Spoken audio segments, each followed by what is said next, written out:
Assalamualaikum warahmatullahi wabarakatuh. Halo semuanya, perkenalkan nama saya Lydia Cantika dengan NPM 2042388. Saya dari kelas 5C. Pada kesempatan kali ini saya akan menjelaskan materi tentang model, pendekatan, strategi, metode, dan teknik pembelajaran IPS di SD. Yuk kita lihat sama-sama. Nah, mengapa pembelajaran IPS di SD sangatlah penting?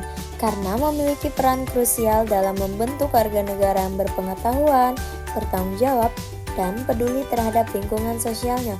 Mata pelajaran ini membekali siswa dengan pemahaman dasar tentang masyarakat, sejarah, geografi, ekonomi, dan sosiologi.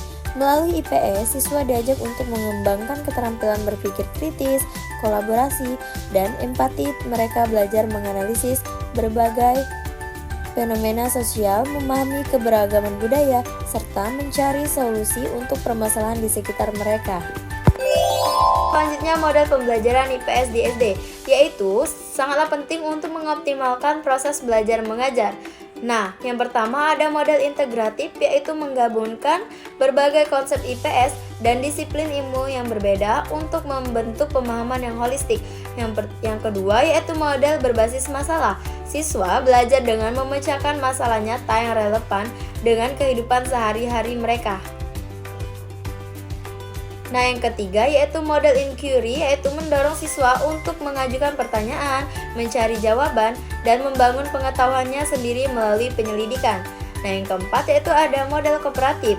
Nah, menekankan kerjasama antar siswa dalam kelompok untuk mencapai tujuan pembelajaran bersama. Selanjutnya, strategi efektif, yaitu meningkatkan keterlibatan siswa. Nah, strategi ini adalah rencana tindakan yang dirancang untuk mencapai tujuan pembelajaran yang efektif dan efisien.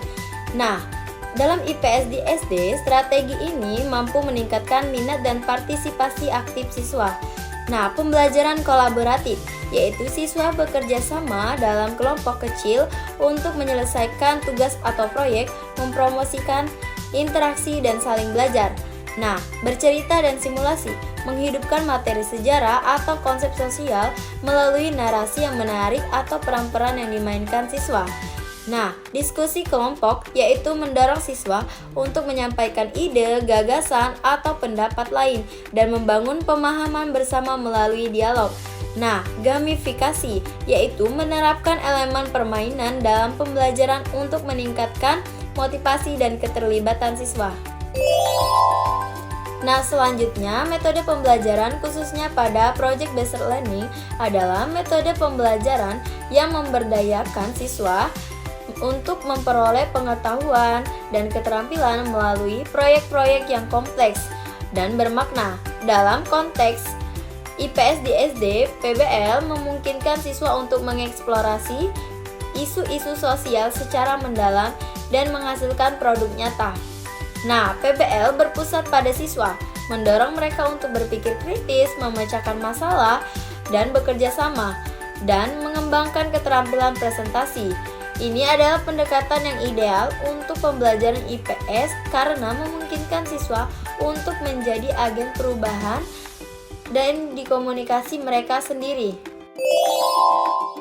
Studi kasus implementasi PBL dalam IPS di SD. Yang pertama, identifikasi masalah. Siswa mengidentifikasi masalah sosial lokal, misalnya bagaimana kita bisa menjaga kebersihan lingkungan sekolah. Yang kedua, perencanaan proyek bersama guru. Siswa merencanakan proyek, menentukan tujuan, langkah-langkah, dan sumber daya yang dibutuhkan. Yang ketiga, pelaksanaan proyek. Siswa mengumpulkan data, melakukan wawancara, membuat poster, atau kampanye kebersihan. Mereka menerapkan pengetahuan IPS secara langsung. Yang keempat, presentasi dan evaluasi. Siswa mempresentasikan hasil proyek mereka kepada teman-teman, guru, dan komunitas sekolah dan merefleksikan proses pembelajaran. Nah, teknik pembelajaran mendukung deep learning yaitu ada peta konsep.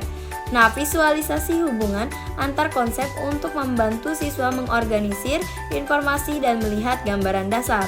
Nah, jurnal reflektif yaitu siswa menuliskan pemikiran, perasaan, dan pembelajaran mereka setelah suatu kegiatan, memperkuat pemahaman pribadi.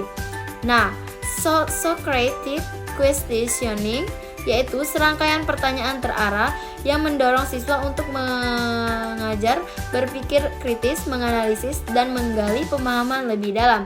Nah, bermain peran, siswa memerankan situasi sosial atau peristiwa sejarah, membantu mereka memahami perspektif berbeda dan implikasinya. Nah, analisis perbandingan kelebihan dan kekurangan setiap elemen. Nah, pada PBL yaitu meningkatkan motivasi, keterampilan abad 21, kritis, kolaborasi, dan relevansi materi. Nah, membutuhkan waktu dan perencanaan yang intensif, potensi bias dalam penilaian jika tidak terstruktur. Nah, yang kedua yaitu pendekatan saintifik, mengembangkan kemampuan berpikir ilmiah, kemandirian belajar, pemahaman konsep yang kuat, dan tidak semua materi cocok butuh bimbingan kuat di awal, bisa memakan waktu.